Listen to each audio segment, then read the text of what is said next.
I want to let people know how dangerous the saunas are in Macau and tell you many things that probably any of you are aware about.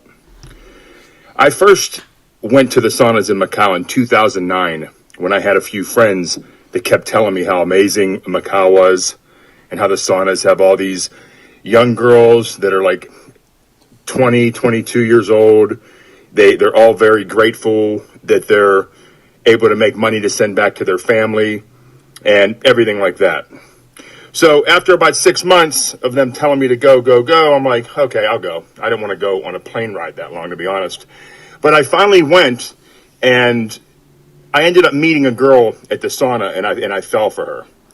But the whole thing was actually a love scam. Here's what people will never tell you about the saunas, either because they don't know or they're too scared. Almost all, I'd say more than 90%, probably 95% of the 50 saunas in Macau are secretly owned by the guy pictured next to me. So the guy's English name is Luis Lui. I have both his English name and his Chinese name on the picture next to me.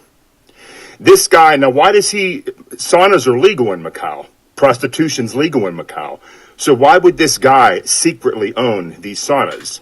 Well, if you search him on the internet, you'll see that he looks like he is a legitimate businessman. He won the Merit of Tourism Award for Macau. He's on the Sports Federation in Macau. He does all of these things that make him look very legit. So he does not want to have his name tied to the saunas because tons of illegal stuff goes on at the saunas. Number one, many of the girls are actually underage and they have fake passports. So he doesn't want his name tied to that if it becomes public. Number two, he rips off his clients. He steals from and even kills his clients. He blackmails them. And I'll tell you how they do it. Because I ended up marrying the girl that worked there, and she ended up telling me everything, and some of her friends told me things too. It took me years to get the information. At first they were scamming me, but then my ex felt bad and she started to tell me things. But she was basically under the influence of her family and under the influence of the guy that owns the sauna and his henchmen. The thing that they do is when you go to the sauna, the first thing they do is if you join their Wi-Fi, they sniff your Wi-Fi connection, and they have something called Wireshark. And they use this program Wireshark to put what's called a man in the middle in between your internet connection so they can figure out who you are, where you go on the internet, what's going on, and they insert malware into your phone so they could take over your phone and find out if you have money and anything like that, so they can decide whether or not you're going to be a target. That's number one. Number two, even though you spend money at the sauna and you're a paying customer, that's not enough for them. The guy that owns these saunas wants everything you have, and they will get the girls to start messaging you after you leave the sauna. If you exchange information with the girls, they'll get the girls to start messaging you, and they'll perpetrate what is known as a love scam, for lack of a better word. And hopefully you'll fall for it. And even better yet, if they find out that you're married, they're going to blackmail you. They're going to get video of you having sex with these girls, and then they're going to blackmail you afterwards and say, if you don't pay us money, we're going to tell your wife and everything like that. Or if you work at a company, they'll say, we want access to your company information. Like, let's say you work at Microsoft or something, and you're a big executive at Microsoft. Rather than just get money from you, they'll use you to infiltrate, to be able to spy on people's Microsoft accounts and do things like that. This is a very world international criminal organization that they run. And the guy that owns these saunas is a billionaire. Even though on paper, he only owns a travel agency and a Chinese restaurant. But he does many other things. He owns these saunas. He owns surgery centers where at night they rendezvous as organ harvesting centers because he's into the organ harvesting business. This guy's just a horrible person. So now back to the saunas though. Okay, so they perpetrate the love scam. They hack your phones and your devices. They try to find ways to blackmail you, okay? If you have a lot of money and they can't blackmail you out of your money, they'll just try to find ways to get access to your accounts and maybe get you involved in some type of convoluted real estate deal that looks legitimate, but there's like some hidden clause or something that you didn't notice that gives them power of attorney to take all of your money. It happens all the time over there. So when you go to Macau and you go to the saunas, do know that they are targeting you. If you have money, they're trying to find out if they can blackmail you. They're going to try to steal your money. They're going to try to hack your devices. And once they hack your devices, it's very hard to get rid of them because they do something called air gapping. Once they get one device, they basically find a way to get all your other devices via Bluetooth connectivity or via your Wi-Fi or whatever. And once they get all your devices, the only way for you to fix it is you have to get rid of every device. You can't even do a low-level wiping of the device because they have firmware hacks in place that'll counteract and overcome that. So you got to watch out for the firmware hack. So the only way to get out of it, which I did, but it took me 5 years to figure out, I ended up getting 60 to 70 new devices between phones, computers, laptops, Android devices, iOS devices. The only way, and every time I'd get new devices, those devices would be hacked within a couple days.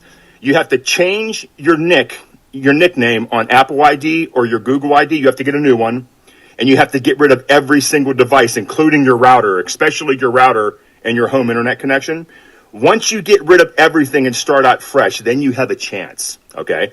But you better be good at recognizing phishing threats and other things like that, or they can probably get back in there if they really target you like they did to me. So here are some of the things that happened to me since 2009. One time, I moved to Vietnam to be, to stay with like my ex, who's dead now. She's dead, by the way. I explain all that. That's a long story. I explain all that in the book. But I moved to Vietnam, and they started poisoning my food. I started getting sick. One time, I thought for sure I was going to die. I didn't know what it was. I thought I got food poisoning or something, but I ended up finding out later they were poisoning my food. They had all my devices hacked.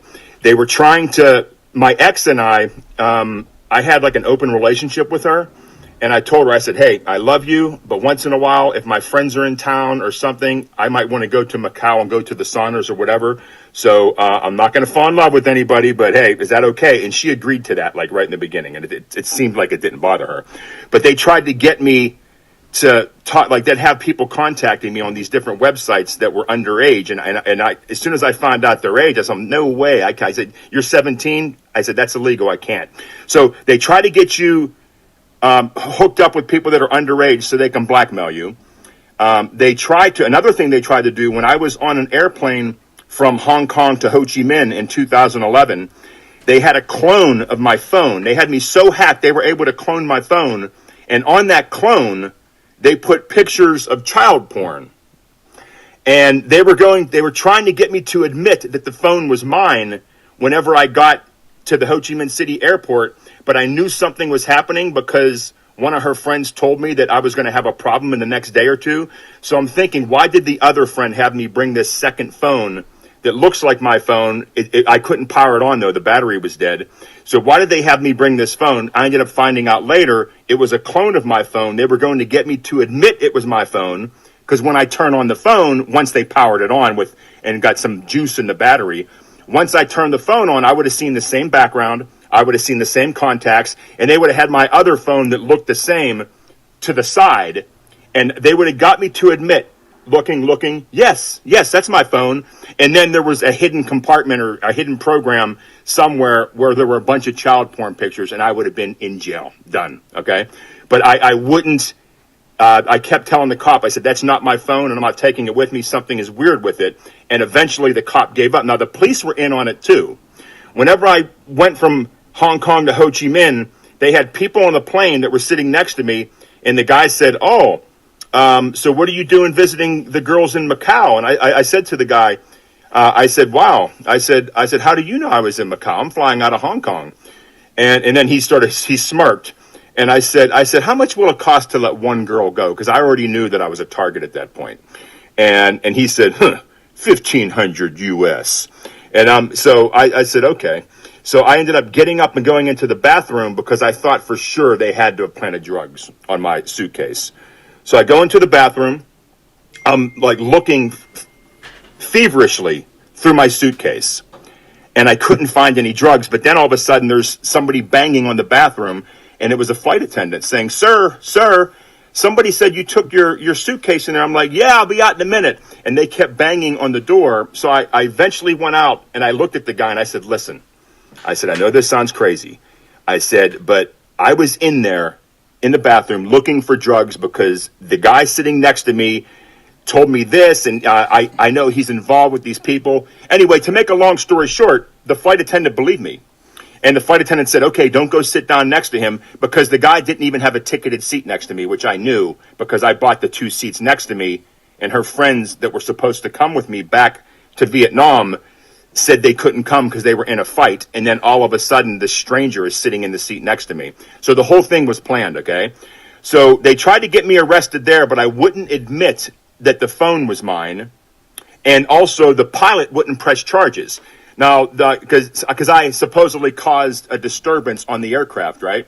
And when I was walking from the plane over to customs, the pilot walked with me and he said, just stay calm. He said, don't worry, we're not pressing charges. I said, why would you press charges against me? He said, we're required to in a situation like this. See, the triads knew that if there was something that happened on the plane, that's why they had that guy sitting next to me to make me freak out.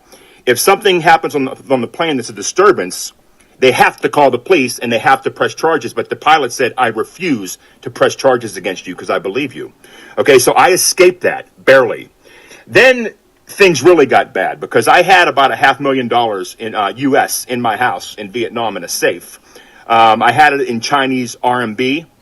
And the reason I had so much RMB is because at the time, the Wall Street Journal said the RMB is going to join the dollar. And if it happens, the RMB could go up 40% in value. And Bank of China at the time, they changed it like a week after I took my money out. Bank of China, the U.S. money I had in there, they said, well, you can't convert it. You can't convert it to RMB. Only Chinese citizens can do that. So I'm like, okay, well, I'll just take the money out and I'll convert it at on the street at a conversion vendor, and I'll just take the money back to Vietnam and I'll keep it in a big safe. Now, I know that sounds stupid. It really was stupid now that I look back. But that's what I did, and that's why that's another reason they were targeting me so hard after that. They had people sitting outside my house smashing bricks off the wall, literally all day long, every 5 minutes.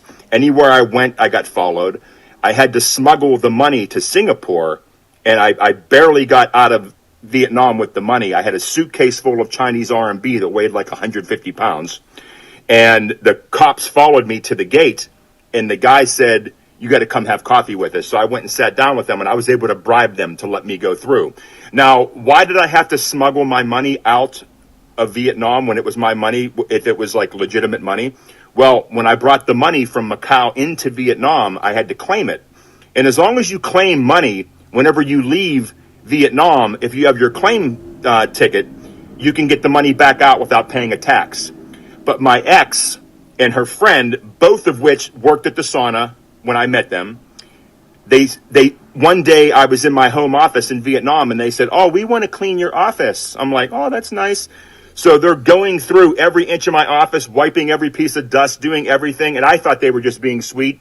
No, they were looking for the customs declaration. So that way they found it and they stole it, and then I couldn't use it to be able to leave Vietnam with the money, and I was stuck in Vietnam with the money. Now, this same guy, these are the triads. This is his criminal organization. They're doing this entire thing. They're working with the local cops. I mean, at my website, www.thedevilprefers.com, you can get full details on all of this stuff, on how I escaped scam after scam after scam. They've tried, since I've gotten to America, they've tried to kill me. They tried to run me off the road. One time I was driving, they had some type of device on the road that when I ran the device over, it triggered something that shot out from the side, and they punctured the sidewall of my tire right where there was a giant telephone pole, and I overcorrected when I steered, and I missed the telephone pole by a few inches, okay? That was meant to kill me there too. They have people follow me at the gym.